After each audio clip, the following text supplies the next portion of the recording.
জাপানে আপনি যদি শার্ট ব্যবহার করে থাকেন আর এই শার্ট ব্যবহার করলে দেখবেন যে এভাবে অনেকগুলো বাস কাটা দাগ পড়ে থাকে। যদি আপনি জাপানের যে ওয়াশিং মেশিন আছে সেখান থেকে আপনি কাপড় ধোয়ার পরেই ব্যবহার করেন, তো এই ক্ষেত্রে আপনাকে আয়রন করা প্রয়োজন। আয়রন করতে হলে আপনাকে যে জিনিসটি খেয়াল রাখতে হবে এটি হচ্ছে যে ভালো মানের একটি আয়রন আপনাকে কিনতে হবে। আয়রনটি কেনার পরে আপনি হচ্ছে যে সুন্দরভাবে একটি আয়রন করতে হবে। তো আয়রন মেশিনটি আপনি কোথা থেকে কিনবেন এবং সহজে কম দামে সস্তা একটি ভালো আয়রন মেশিন আপনি যেখান থেকে কিনতে পারবেন সেই বিষয় নিয়ে আমি আলোচনা করব। জাপানের আপনি অনলাইনে এবং অফলাইনে দুই জায়গায় কিন্তু জিনিসপত্র কিনতে পারেন, তবে জাপানের সবচাইতে বহু আলোচিত এবং জনপ্রিয় অনলাইন মার্কেট হচ্ছে যে অ্যামাজন। অ্যামাজনে যদি আপনি পণ্য কিনে থাকেন, সেটা আমি এর আগের একটি ভিডিওতে বলছি, রাত্রে আপনি অর্ডার দিলে কিন্তু সকালে পেয়ে যাবেন। তো আজকে আমি আপনাদেরকে দেখাবো আমি যে পণ্যটি অ্যামাজন থেকে কিনেছি।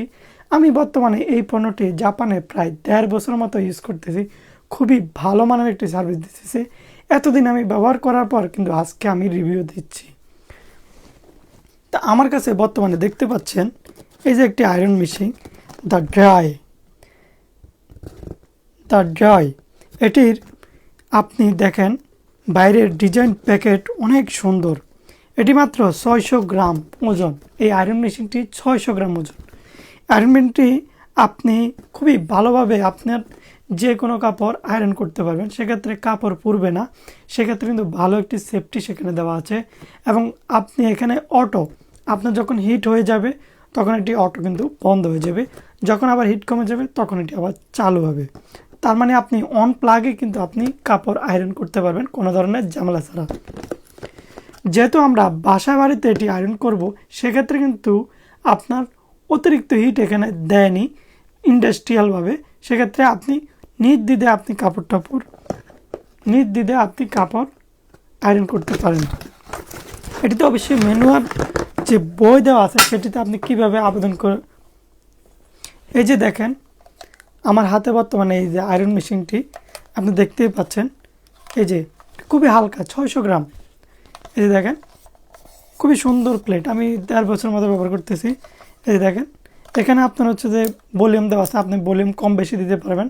আপনি লো মিডিয়াম হাই যে ভলিউমে আপনি হচ্ছে সেট করবেন সেই ভলিউমে এটি যাবে, যাওয়ার পর অটো বন্ধ হবে। আবার যখন ঠান্ডা হবে তখন আবার চালু হবে। সুন্দরভাবে আপনি আয়রন করতে পারবেন।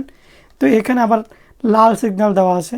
যখন এটি হচ্ছে যে অনলাইন মানে হচ্ছে যে আপনার প্লাগ থেকে এটার মধ্যে কানেকশন থাকবে, তখন হচ্ছে যে এটি লাল যে বাতি আছে সেখানে জ্বলবে, এবং যখন এটি পরিপূর্ণ হিট হয়ে যাবে তখন লাল বাতিটি বন্ধ হয়ে যাবে। তো আশা করি যারা জাপানে আপনি আয়রন মেশিন কিনতে চান তাহলে এটি কিনতে পারেন। খুবই হালকা এবং সহজে আয়রন করতে পারবেন। মাত্র 2700 থেকে 2800 ইয়েনের মধ্যেই আপনি আয়রন মেশিনটি অ্যামাজন থেকে কিনতে পারবেন। আজকে রাত্রে অর্ডার দিলে আপনি কিন্তু কালকে পেয়ে যাবেন। তো ভালো থাকবেন। যদি ভিডিওটি ভালো লেগে থাকে অবশ্যই কমেন্ট করবেন। আর বর্তমানে যারা আয়রন মেশিন ব্যবহার করতেছেন এবং কোথা থেকে কিনেছেন সেটি অবশ্যই কমেন্ট করে জানাবেন। ধন্যবাদ।